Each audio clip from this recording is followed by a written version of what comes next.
بسم اللہ الرحمن الرحیم۔ اللہ تبارک و تعالی کے نام سے شروع جو بڑا مہربان اور نہایت رحم کرنے والا ہے۔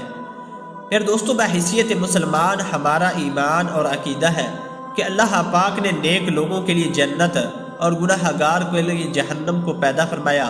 نیک لوگ ہوں یا گناہ گار، ہر انسان خواہش کرتا ہے کہ مرنے کے بعد اس کو جنت مل جائے، کیونکہ جنت ایک انتہائی خوبصورت جگہ ہے جہاں نہ کوئی فکر ہوگی اور نہ ہی کوئی پریشانی ہوگی، خوشیاں اور راحت ہوگی۔ جنت میں زندگی ہے اور موت کبھی نہیں، اور وہاں پر خوشیاں ہیں اور غم نہیں۔ یہ ہمارے رب کا وعدہ ہے۔ لیکن جنت میں پلنے والی، جنت میں رہنے والی ایک ایسی حور کا واقعہ آپ کو سنانے لگے ہیں جو رہتی تو جنت میں ہے مگر پھر بھی اذیت کی زندگی گزار رہی ہے، پریشان حال ہے اور غم زدہ ہے، روتی رہتی ہے اور رو رو کر اپنے آپ کو ہلکان کر دیا ہے۔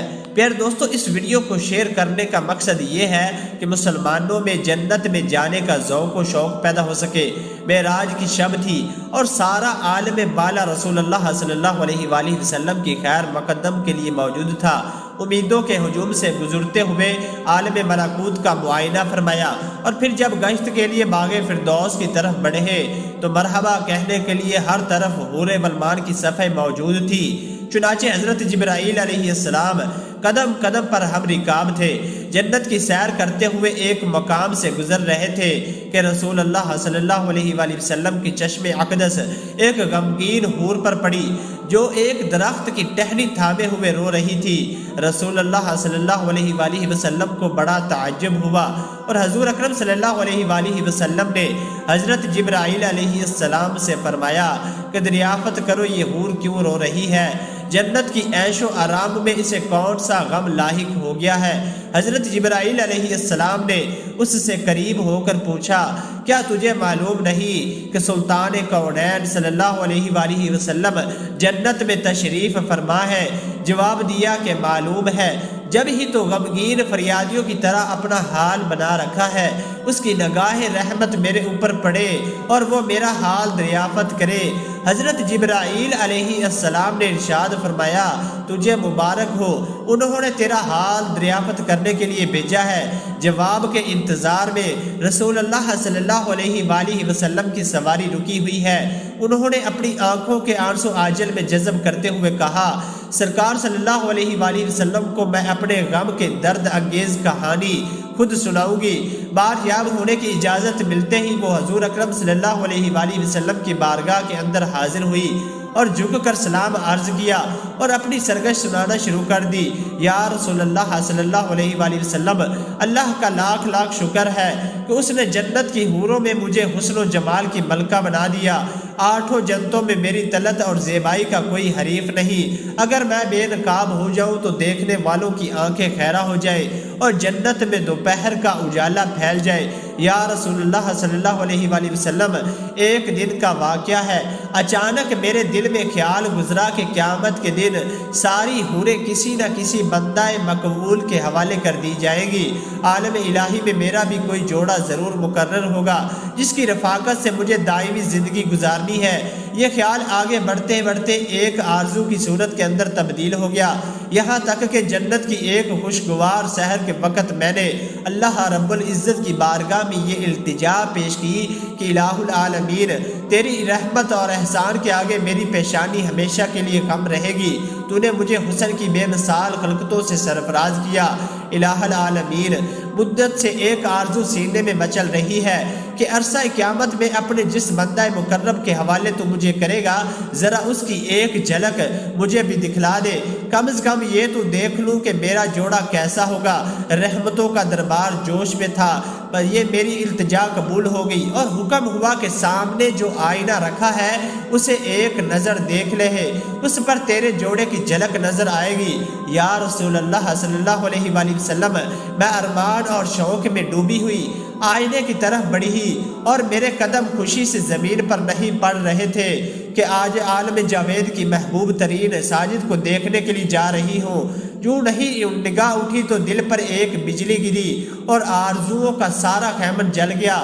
دل کو کسی کروٹ چین نہیں ہے، ہمیشہ اس غم میں سلگتی رہتی ہوں کہ ایک بد شکل سیاہ فام اور وحشت ناک چہرے کے ساتھ میرا کیوں کر نباہ ہو سکے گا، جبکہ اس کی تصور سے طبیعت کو دہشت ہونے لگتی ہے۔ نبی کریم صلی اللہ علیہ وآلہ وسلم زیر لب مسکرائے اور دریافت فرمایا کہ اپنے جوڑے کا جو سراپا انہیں آئینے میں دیکھا ہے میرے سامنے بھی بیان کرو۔ اس نے ٹھنڈی آہ بھری کر کہا کہ سر سے پاؤں تک مجسم سیاہی، خوفناک اندھیرا، چھوٹی چھوٹی آنکھیں اور موٹے موٹے ہونٹ، چوڑے دانت اور چپٹی ناک اور تنگ و تاریک پیشانی ہے۔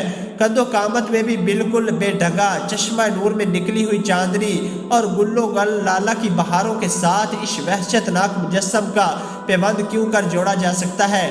جب وہ اپنی ذات کی بات ختم کر چکی تو رسول اللہ صلی اللہ علیہ وآلہ وسلم نے سر اٹھایا اور آنکھیں غیرت جلال سے سرخ ہو گئی تھی تو آپ صلی اللہ علیہ وآلہ وسلم نے بے شان بے نیازی کے ساتھ ارشاد فرمایا، تو نے جو سراپا بیان کیا ہے وہ تو میرے پیارے بلال کا ہے، ایک عاشق سراپا، ایک مومن وفا کش اور کائنات کے ایک گوہر نیاب کو پا کر تو غم نصیبی کا شکوہ کر رہی ہے۔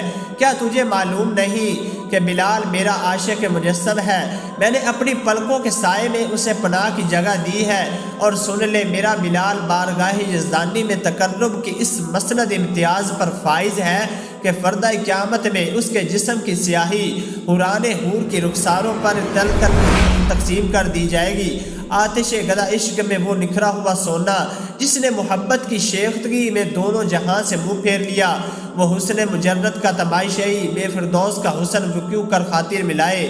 چنانچہ اپنے جلووں کی زیبائی پر تو غرور نہ کر، ہو سکتا ہے جس دن 70,000 نقاب الٹ کر تو بلال کے سامنے آئے میرا بلال تجھے پسند ہی نہ کرے۔ رسول اللہ صلی اللہ علیہ وآلہ وسلم کا یہ ارشاد سن کر وہ اپنے جذبات پر قابو نہ رکھ سکی اور طلت جمال کا سارا خمار اتر گیا اور ان طلاب میں شو میں چیخ پڑی، یا رسول اللہ صلی اللہ علیہ وآلہ وسلم میری معذرت قبول کیجئے، میرے غم کا بوجھ اتر گیا، وہی سیاہ فام بلال مجھے پسند ہے اور میں اپنی خوش نصیبی پر نازا ہوں کہ سلطان کونین کا پروردہ نظر میرے حصے میں آیا۔ قیامت کے دن اسی سراپے کے ساتھ بلال کو اپنی آنکھوں میں بٹھانا چاہتی ہوں۔ چنانچہ اس کی معذرت کو قبول کیا گیا اور رسول اللہ صلی اللہ علیہ وآلہ وسلم دعائیں دیتے ہوئے آگے بڑھے۔ پیارے دوستو، اس کارساز اور تیری دعائیں کی ایک سیاہ فام پر غلام کو نہ بڑھایا کہ کونین کے سر کا تاج بنا دیا۔ حضرت بلال حبشی رضی اللہ تعالی عنہ سے کسی نے پوچھا کہ آپ تو بڑی توحید کی باتیں کرتے ہیں، آپ اتنی بڑی مار کیوں پڑی؟ تو آپ رضی اللہ تعالی عنہ نے فرمایا کہ تم بھی تو بازار جا کر برتن خریدنے سے پہلے اسے بجا کر دیکھتے ہو کہ مٹی صحیح طرح سے لگی ہے یا نہیں۔ اللہ نے بھی مجھے آزمایا تھا اور اس کے بعد یہی وہ غلام تھا کہ جس کا رنگ بھی کالا تھا اور موٹے موٹے ہونٹ تھے، جس کے بارے میں اللہ کے پیارے رسول اللہ صلی اللہ علیہ وآلہ وسلم فرماتے ہیں کہ جب میں جنت میں جا رہا تھا اور مجھے معراج کرائی گئی تو آگے آگے کسی کی چلنے کی آہٹ سنائی دے رہی تھی۔ میں نے حضرت جبرائیل علیہ السلام سے پوچھا کہ یہ کون ہے؟ جواب ملا کہ یہ حضرت بلال حبشی رضی اللہ تعالی عنہ ہے۔ رسول اللہ صلی اللہ علیہ وآلہ وسلم جب واپس آ گئے تو حضرت بلال حبشی رضی اللہ تعالی عنہ سے پوچھا کہ تم کون سا عمل کرتے ہو اور کون سا کام کرتے ہو جس کی بنا پر تم جنت کے اندر میرے آگے آگے چل رہے تھے؟ تو حضرت بلال حبشی رضی اللہ تعالی عنہ نے بتایا، یا رسول اللہ صلی اللہ علیہ وآلہ وسلم آپ ہی نے تو بتایا تھا کہ رسول اللہ صلی اللہ علیہ وآلہ وسلم نے ارشاد فرمایا، کیا بتایا تھا؟ تو حضرت بلال حبشی رضی اللہ تعالی عنہ نے عرض کی، یا رسول اللہ صلی اللہ علیہ وآلہ وسلم آپ ہی نے تو فرمایا تھا کہ ہر وقت باوضو رہنا، اور میں ہر وقت باوضو رہنے کی حالت میں رہتا ہوں، اور جب بھی میں بے وضو ہوتا ہوں تو اسی وقت نیا وضو کر لیتا ہوں، اور جب وضو کرتا ہوں تو تب 2 رکعت نماز بھی پڑھ لیتا ہوں۔ ناظرین محترم، اس حکایت سے ہمیں یہ پتہ چلا کہ اگر ہم بھی بلندی درجات چاہتے ہیں اور ہم بھی یہ چاہتے ہیں کہ زمین پر رہتے ہوئے تمہاری قدموں کی آہٹیں بھی جنت کے اندر سنائی دیں، تو ہمیں چاہیے کہ ہر وقت باوضو رہے۔ اور حضور اکرم صلی اللہ علیہ وآلہ وسلم نے ارشاد فرمایا، جو شخص باوضو فوت ہوتا ہے تو قیامت کے دن اس کو شہیدوں کے ساتھ اٹھایا جائے گا۔ اللہ تبارک و تعالی سے دعا ہے، اللہ تبارک و تعالی ہمیں ہمیشہ باوضو رہنے اور جنت میں داخل ہونے کی توفیق عطا فرمائے۔